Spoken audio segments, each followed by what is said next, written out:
ये है दिल्ली दर्पण।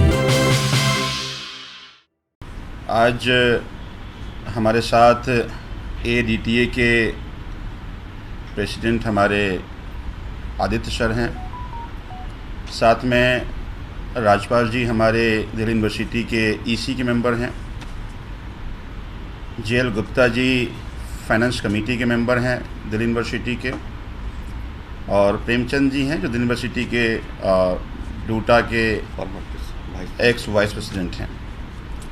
आज मैं आप सबके बीच दिल्ली यूनिवर्सिटी में केंद्र सरकार जिस तरह से दिल्ली यूनिवर्सिटी को एक तरह से अस्त व्यस्त करके रखा है और जिसके कारण कई सारी परेशानियां दिल्ली यूनिवर्सिटी में आ रही हैं, वहाँ के प्रोफेसर्स को आ रहे हैं। हालांकि मैं मानता हूँ कि केंद्र सरकार को शिक्षा और शिक्षा में काम करने वाले लोगों से बहुत लेना देना नहीं है।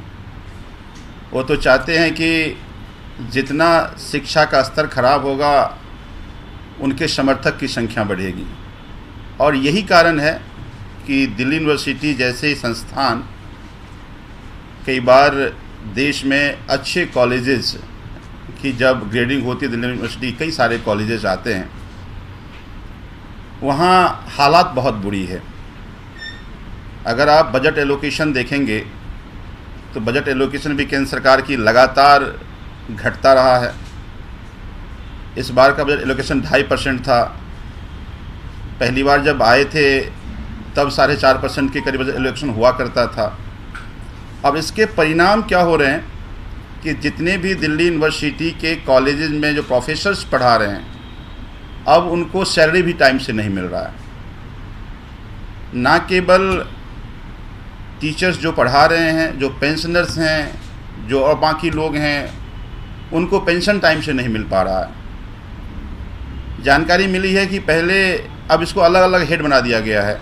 दिल्ली यूनिवर्सिटी में जो रेगुलर टीचर हैं उनका अलग हेड है, और जो पेंशनर्स हैं, जो एडहॉक टीचर्स हैं, जो गेस्ट टीचर्स हैं, उनके अलग हेड हैं।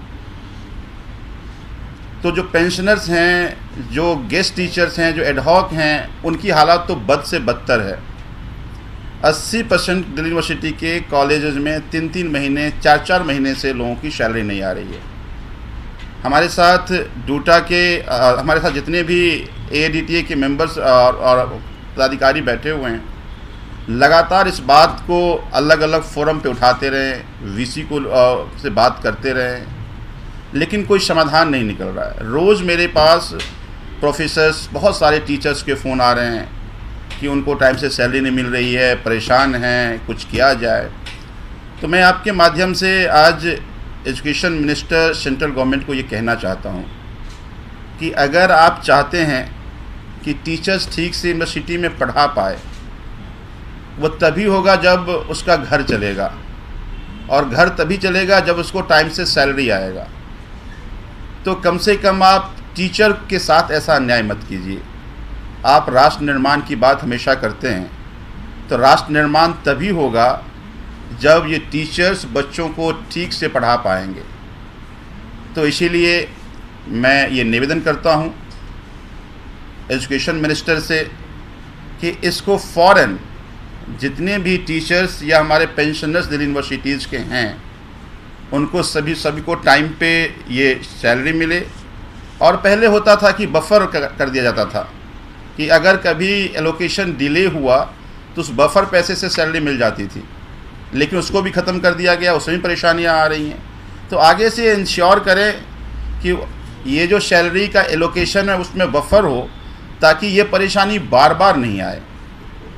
तो अब हमारे बीच ADTA के प्रेसिडेंट आदित्य मिश्रा जी हैं। मैं इनसे निवेदन करूंगा कि आगे और विस्तार से, चूँकि आदित्य सर पढ़ाते भी हैं और टीचर्स की लड़ाई लड़ते रहे हैं, संघर्ष करते रहे हैं, कि क्या क्या समस्या है, विस्तार से बताएं आपको। थैंक यू संजीव जी, और सभी पत्रकार साथियों को मेरे नमस्कार। और मेरे साथ जो यूनिवर्सिटी के जो हमारे दोस्त हैं, आज स्थिति काफ़ी बेकटाल है। खाली दिल्ली विश्वविद्यालय का नहीं, सारे हिंदुस्तान में केंद्रीय शिक्षण संस्थानों का हालत काफ़ी नाजुक है। पिछले 5-6 साल से जब से ये सरकार आई है, डेवलपमेंटल ग्रांट्स और मेंटेनेंस ग्रांट देना इन्होंने बंद कर दिया। आज लाइब्रेरी में नई किताब के लिए पैसा नहीं है, लेबोरेटरीज में ग्रांट्स नहीं है, बच्चों का प्रैक्टिकल कराना मुश्किल है। जो लोग रिसर्च करते हैं वो अपने जेब से पैसा खर्च करके इक्विपमेंट को भी ठीक कराते हैं। इक्विपमेंट को भी ठीक कराना, बहुत एक्सपेंसिव इक्विपमेंट्स है, उसको भी ठीक कराने के लिए किसी का पैसा नहीं है, केमिकल्स के लिए पैसा नहीं है। ऐसे जो अब शिक्षा का अगर हाथ क्या है, हृदय तो लाइब्रेरी है, लेबोरेटरी है, जहाँ रिसर्च होती है, जहाँ पढ़ाई ये सारा चीज़ें चलती है। क्लासरूम का हालत ख़राब है, कॉलेज का जो मेंटेनेंस है उसमें सफ़ेदी नहीं हो पाती है क्योंकि उसके लिए कोई ग्रांट नहीं है। और कह दिया गया कि जो स्टूडेंट का फीस है उससे आप लेकर के इस सारा मेंटेनेंस करिए। इसका मतलब अभी तक तो क्या है कि जब से दिल्ली विश्वविद्यालय बना, हमारा वो जो स्टूडेंट का पैसा, कंपोनेंट पैसा था, हमने उसको छुआ नहीं था, तो उसका काफ़ी वॉल्यूम है। वो आज हमारा रेस्क्यू में आ रहा है ये सारा काम कराने के लिए। अभी 2-4 साल में ख़त्म हो जाएगा जब सारे काम, इलेक्ट्रिसिटी का बिल भी हम उसी से दें और सफ़ेदी भी उसी से कराए, लेबोरेटरी का भी खर्चा उसी से दे, तो ये डायरेक्ट बर्डन जो है वो स्टूडेंट्स के ऊपर शिफ्ट हो रहा है और फीस भी बढ़ रही है। तो जो शिक्षा एक सामाजिक परिवर्तन का मूलभूत आधार है, वो इस सरकार का नीति में कहीं वो परिलक्षित नहीं हो रहा है। न्यू एजुकेशन पॉलिसी का जो डॉक्यूमेंट है वो एक प्राइवेटाइजेशन का डॉक्यूमेंट है, जिसके तहत जिसके जेब में पैसा नहीं होगा, आप एनरोलमेंट का रेशियो देखिए वो घटता जा रहा है। महिलाओं का एनरोलमेंट देखिए, पिछले साल CUET के माध्यम से वो घट गया है। ग्रामीण पृष्ठभूमि से जो लोग आते हैं उनका संख्या घट गया है उच्च शिक्षा में। और ये कहते हैं कि इसमें भी इन्होंने ऑनलाइन एजुकेशन कर दिया, और वो कहते हैं जिसके वो क्लासरूम, जिसके पास पैसा नहीं होगा वो क्लासरूम टीचिंग छोड़ करके ऑनलाइन में चला जाए। तो ऑनलाइन जैसे कि सबके पास है। अब ऐसी हालात में जब ये स्थिति चल रही थी, हमने पत्र के ऊपर पत्र लिखा, हमने लोगों ने पोजीशन लिया कि कल चल करके ये सैलरी का क्राइसिस खड़ा होगा। ये सरकार जब सत्ता में आई थी उससे पहले 4.7% बजट का शिक्षा को एलोकेशन होता था। हम डिमांड करते थे कि भाई इसको 6% कर दिया जाए बजट का, GDP का बात मैं नहीं कर रहा हूँ। लेकिन वो घट करके, जैसे संजीव जी बता रहे थे, आज 2.5% में आ गया। पिछले साल 2.66 में था, उससे भी घट करके 2.5% में आ गया। और उच्च शिक्षा का एलोकेशन भी उसी हिसाब से और घट गया उसके अंदर में। ये तो मैं टोटल शिक्षा की बात कर रहा हूँ, जिसमें प्राइमरी, सेकेंडरी, हायर एजुकेशन है। हायर एजुकेशन का भी एलोकेशन और घट गया। तो ऐसी हालात में ये चीज़ें जो हो रही है वो ऐसा नहीं कि कोई एक्सीडेंटल चीज़ें हो रही है, उनको भी पता है कि ये चीज़ें होगी। इससे रिगल आउट करने के लिए वो एलोकेशन को बढ़ा नहीं रहे हैं। वो कह रहे हैं कि आप BOG बनाओ, आप अपनी संसाधन खुद जुटाओ। दिल्ली विश्वविद्यालय का वाइस चांसलर हर कॉलेज को पत्र लिख चुके हैं कि आप अपना संसाधन जुटाइए। कहां से संसाधन जुटाएंगे? अलुमनाई फंड से पैसा इकट्ठा करना, कितना पैसा इकट्ठा हो जाएगा कि यूनिवर्सिटी चल जाएगी और सारे टीचर्स का सैलरी और तनख्वाह चल जाएगी? हकीकत आज ये है, जैसे बताया कि 2 हेड में बांट दिया गया है। और जो पेंशनर्स हैं, जिनका पेंशन मिलने से उनका परिवार चलेगा, ऐसे एज में उनका मेडिकल कॉस्ट भी है, उनका घर का मेंटेनेंस भी है, सब कुछ है जो आपने आज तक किसी के सामने हाथ नहीं पताया था, उन लोगों को भी आज हाथ पताने के लिए मजबूर हो रहे हैं। जो सेंट्रल, ये सुप्रीम कोर्ट के जजमेंट के तहत CPF से GPF में कन्वर्ट हुए थे, उनको भी वो कन्वर्सन को वो उसको इम्प्लीमेंट नहीं कर रहे, उनको भी पैसा नहीं दे रहे। हमारा तो डिमांड कहाँ है कि सबको ये जो न्यू पेंशन स्कीम को ख़त्म करके आप सबको ओल्ड पेंशन स्कीम में लाओ। जो ऑलरेडी पेंशन में है उनको पेंशन देना इन्होंने बंद कर दिया, महीनों से उनको पेंशन नहीं मिल रही है, शिक्षकों को तनख्वाह भी नहीं मिल रही है, एडहॉक टीचर को तनख्वाह नहीं मिल रही है, सारे लोग डिफॉल्टर हो रहे हैं। ऑलरेडी हम लोग क्राइसिस में हैं दिल्ली विश्वविद्यालय में। जो हमारे वहां पर जो लोग काम कर रहे थे 80% लोगों को इन्होंने हटा दिया और ये प्रोसेस जारी है। कितने बार हम प्रेस कॉन्फ्रेंस कर चुके हैं। सरकार, दिल्ली सरकार ने, मनीष सिसोदिया जी ने 2 पत्र लिखा भी है इसके संदर्भ में, लेकिन वो डिस्प्लेसमेंट का रेजीम उनका चल रहा है। साथ साथ ये जो सैलरी का क्राइसिस है इतना विकटाल रूप ले चुका है, आज के तारीख में हाहाकार मच गया।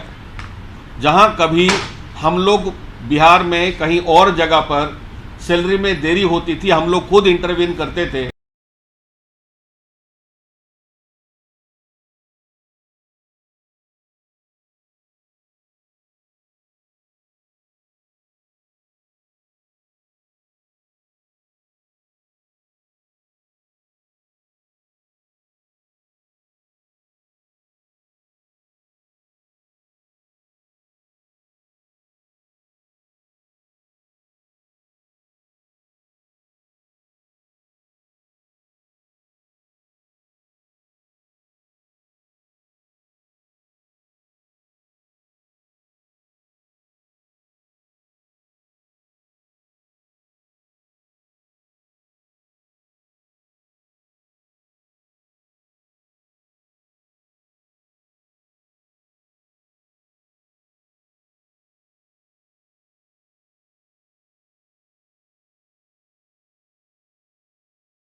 लेटेस्ट खबरों के लिए सब्सक्राइब करें हमारा YouTube चैनल या फिर लॉग ऑन करें www.delhidarpantv.com। खबरों की कवरेज और विज्ञापनों के लिए संपर्क करें इस नंबर पर।